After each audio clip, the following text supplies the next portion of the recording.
حضرت موسیٰ علیہ السلام کی پیدائش کا واقعہ۔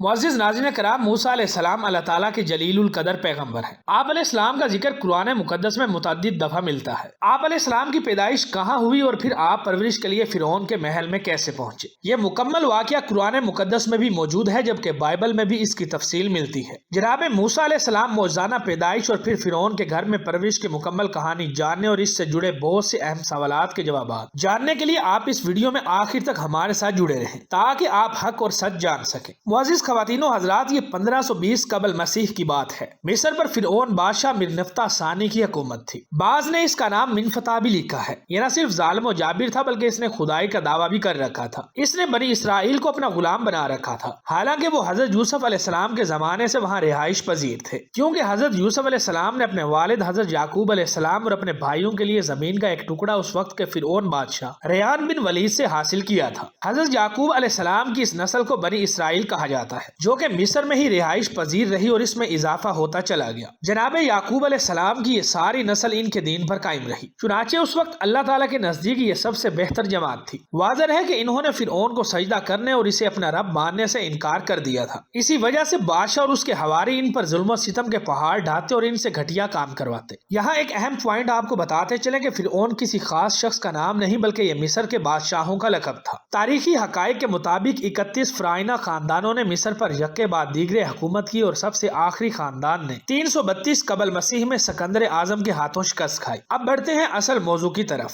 تو معزز دوستو، جناب موسیٰ علیہ السلام کا نام اور نسب مبارک کچھ یوں ہیں: موسیٰ بن عمران بن قاہس بن آزر بن یعقوب بن اسحاق بن ابراہیم علیہ السلام۔ حضرت موسیٰ علیہ السلام کی پیدائش مصر میں ہوئی۔ حضرت ہارون علیہ السلام آپ کے حقیقی بڑے بھائی تھے۔ حضرت موسیٰ علیہ السلام کی دعا کی برکت سے اللہ تعالیٰ نے جناب ہارون علیہ السلام کو بھی تاج نبوت پہنایا اور انہیں حضرت موسیٰ کا مددگار بنایا۔ اللہ تبارک و تعالیٰ نے حضرت موسیٰ علیہ السلام کی حیات طیبہ کے واقعات قرآن کریم کی مختلف صورتوں میں بیان فرمائے ہیں، جبکہ آپ علیہ السلام کا اسم مبارک قرآن پاک میں 128 بار آیا ہے۔ ناظرین گرامی، مستند احادیث میں وارد ہوا ہے کہ حضرت ابن عباس رضی اللہ عنہ اور حضرت ابن مسعود رضی اللہ عنہ سے مروی ہے کہ ایک رات فرعون نے خواب دیکھا کہ بیت المقدس کی طرف سے ایک آگ چلی آئی اور اس نے تمام قبطیوں یعنی آل فرعون کے گھروں کو جلا ڈالا، جبکہ بنی اسرائیل محفوظ رہے۔ فرعون نے نیند سے بیدار ہونے کے بعد تمام کاہنوں اور نجومیوں کو جمع کر کے ان سے اپنا خواب بیان کیا، جس کی تعبیر انہوں نے بتائی کہ بنی اسرائیل میں ایک بچہ پیدا ہوگا جو تمہاری اس بادشاہت کی دھچیاں بکھیر کر رکھ دے گا۔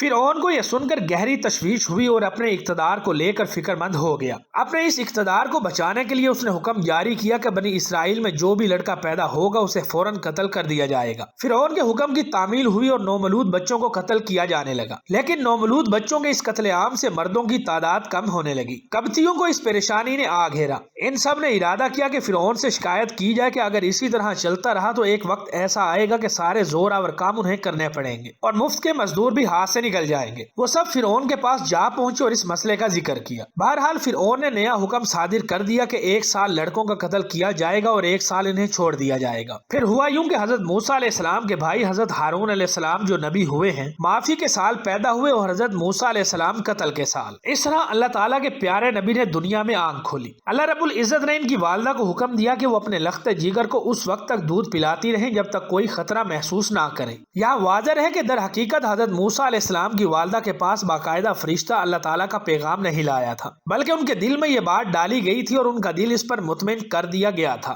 کہ غم اور ملال کی بات نہیں، بلکہ اگر یہ تجھ سے بچھڑ بھی گیا تو ہم اس کو تیرے پاس لوٹا دیں گے اور یہ نبوت کے بلند مرتبے کو حاصل کریں گے، جیسا کہ سورۃ القصص میں ارشاد باری تعالیٰ ہے۔ اور ہم نے موسیٰ کی ماں کو اشارہ کیا کہ اس کو دودھ پلا، پھر جب اس کی جان کا خطرہ ہو تو اسے دریا میں ڈال دے، اور کچھ خوف اور غم نہ کر ہم اسے تیرے ہی پاس لے آئیں گے اور اس کو پیغمبروں میں شامل کریں گے۔ چنانچہ جناب موسیٰ علیہ السلام کی والدہ نے آپ کو صندوق میں ڈالا اور دریائے نیل کی لہروں کے سپرد کر دیا۔ چونکہ یہ دریا فرعون کے محل کے سامنے سے گزرتا تھا، لہذا دریا کی لہروں پر تیرتا ہوا موسیٰ علیہ السلام کا یہ صندوق جب فرعون کے محل کے سامنے پہنچا تو فرعون کے نوکروں نے اس صندوق کو لے کر فرعون کی بیوی آسیہ کے پاس پہنچا دیا۔ فرعون کی بیوی آسیہ چونکہ بے اولاد تھی، جب انہوں نے اتنے حسین و جمیل بچے کو دیکھا تو اسے اپنا بیٹا بنانے کا فیصلہ کیا اور فرعون کو اپنے فیصلے سے آگاہ کیا۔ یہ سارا منظر جناب موسیٰ علیہ السلام کی بہن مریم دیکھ رہی تھی، کیونکہ ان کی ماں نے مریم کو اس صندوق کی نگرانی کرنے کے لیے بھیج رکھا تھا۔ جب فرعون کی بیوی آسیہ نے موسیٰ علیہ السلام کو گود میں لیا تو اس نے بچے کو دودھ پلانے کی کوشش کی، لیکن بہت کوشش کرنے کے باوجود وہ کامیاب نہ ہوئی۔ اس منظر کو اللہ تعالیٰ نے قرآن مجید میں یوں بیان فرمایا ہے۔ اللہ تعالیٰ کا ارشاد ہے، اور ہم نے پہلے اس پر دائیوں کا دودھ حرام کر دیا تھا۔ موسیٰ علیہ السلام کی بہن مریم دور کھڑے ہو کر یہ سب کچھ دیکھ رہی تھی۔ بالآخر وہ بولی کہ میں تمہیں ایک ایسی عورت کے بارے میں بتاؤں جو اس بچے کو دودھ پلا سکتی ہے۔ مریم کی بات سنتے ہی فرعون کی بیوی نے مریم کو اس عورت کو لانے کا کہا۔